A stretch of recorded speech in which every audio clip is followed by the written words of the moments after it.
What curse did Joshua lay on the rebuilding of the foundations and gates of the city of Jericho?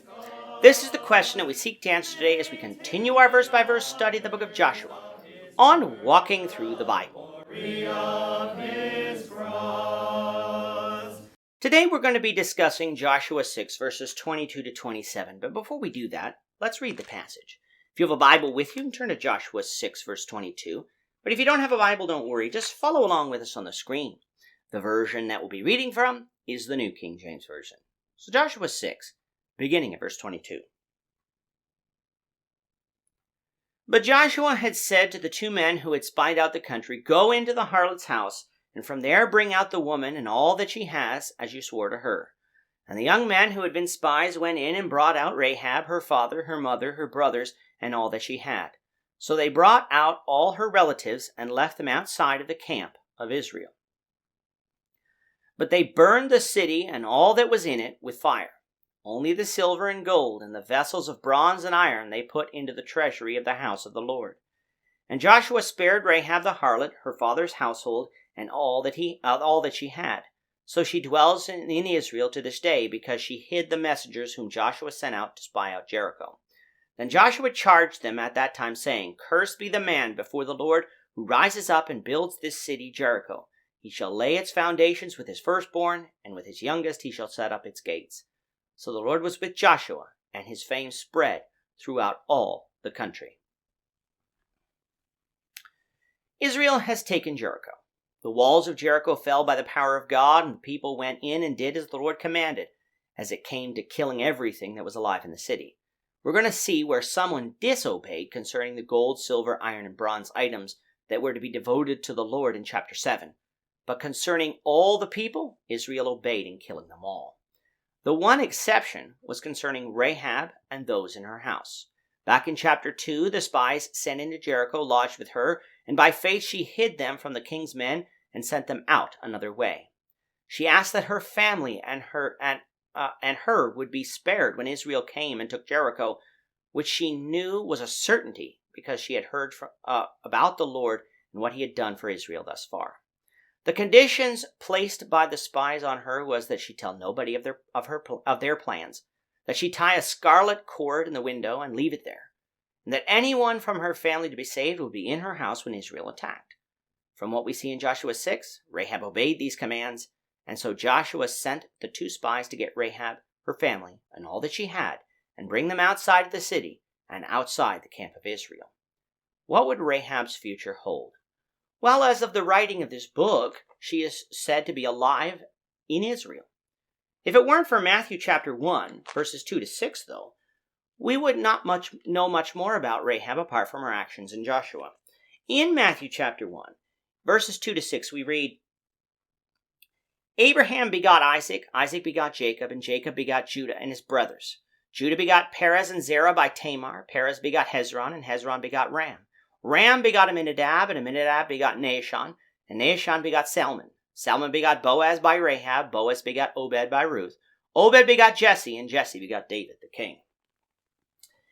Rahab didn't remain a harlot after Israel conquered Canaan. She married Salmon, and among their children she had Boaz, a man we'll meet in our study of Ruth. And of course, this lineage would be, in about 350 years, result in the birth of King David. And after about 1,050 years after that, result in the birth of Jesus Christ, the Lord. So we can see here what the faith of a seemingly insignificant woman can do. It has the ability to save one from certain death, making you able to be used in God's service. Now today, God hasn't promised to spare from physical death all the faithful, but he has promised all those who faithfully obey and serve him eternal salvation in heaven. So even you aren't insignificant to God. You just have to place your faith and trust in him. As for the rest of the city, it was burned to the ground. The silver, gold, and vessels of iron and bronze were spared for the treasury of the Lord, but the city was wiped off the map. And in order to prevent the walls and gates from being immediately rebuilt after Israel's conquest, Joshua placed a curse. He said that he who rises up and builds the city of Jericho shall lay the foundations with his firstborn and set up the gates with his youngest. Some versions here read at the cost of his firstborn. What seems to be forbidden here is to rebuild this city as a fortified city. For a few times in the Old Testament before 1 Kings, we will see Jericho mentioned. And if this city wasn't a fortified city, it wouldn't be that large, for it would be unprotected from those who crossed the Jordan River from the east. What was the curse, though? Well, we're given here 3 options. Option 1, that whoever rebuilt the foundations and gates of the city would have their firstborn and youngest son die as judgment of the Lord. This seems to be what the language of the versions that translate this verse with the cost of his firstborn. Option 2 is that there would be a great delay in the building of this city. In fact, the time it would take would be the time from the birth of his firstborn son to the birth of his youngest son, a considerable amount of time. The language used by the King James Version and the New King James Version allows for such an interpretation.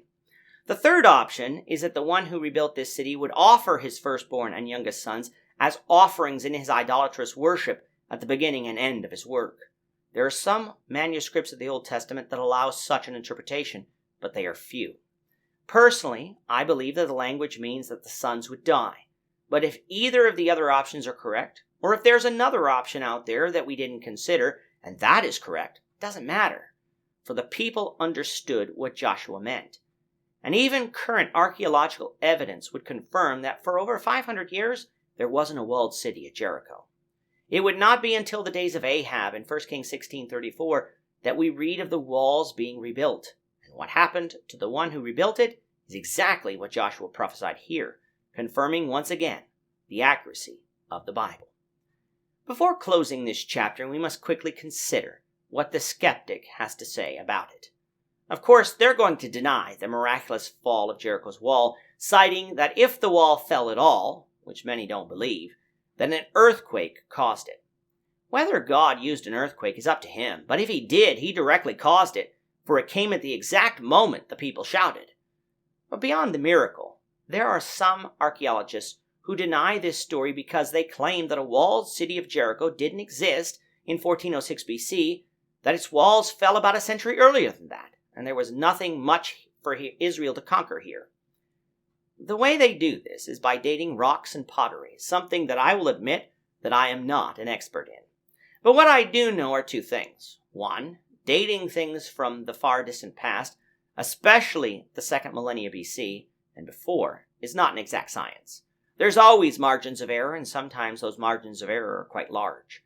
And 2, the work that is often cited to date the fall of the walls of Jericho was done in the 1950s.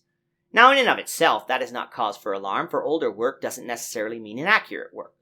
However, from this work in the 1950s, the date of 1 century before Joshua is given for the collapse of Jericho's walls, and it was based on the absence of imported bichrome, 2-color pottery from Cyprus, which would be an indicator of a late Bronze Age I occupation, an occupation before the time of Joshua. However, the absence of evidence is not evidence of absence. The pottery that was found was locally made imitation bichrome Cypriot pottery. Now, from those who specialize in pottery, this type of pottery came into use in the late Bronze 1B period, around the time of Joshua, and was no longer made as you enter the late Bronze Age 2A period, after the time of Joshua. And since this is locally made pottery and it was found in the poorer sections of Jericho, it's not surprising that only locally made imitation pottery was found, while the fancier pottery was absent. This evidence would place the destruction of Jericho right when the Bible says it was, around 1406 BC. Now, many modern archaeologists dispute these conclusions, just as most modern biologists dispute the account of creation found in Genesis 1. Why do I place my trust in the Bible's account? Because mankind hasn't discovered everything about the past, and we must humbly admit that we'll never discover everything about the past, because some of the record has been lost forever. But every time science, including archaeology, does prove something, even if it thought it had proven otherwise for decades, if the Bible has spoken on the topic, the Bible was right, and right first.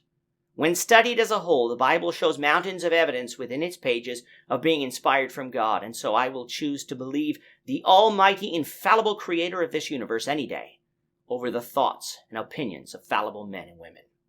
I hope you will too, and come to salvation that is only possible through Jesus Christ. With that, our time is up for today. The Lord willing, we hope you'll join us for tomorrow's discussion of Joshua chapter 7, verses 1 to 9, as we continue our walk through the Bible, one verse at a time. Thank you for watching today's episode. We hope that you found it edifying and ask that you not only subscribe to our channel and podcast, but that you like and share this episode among your friends so that the saving gospel of Jesus Christ can go out to the whole world.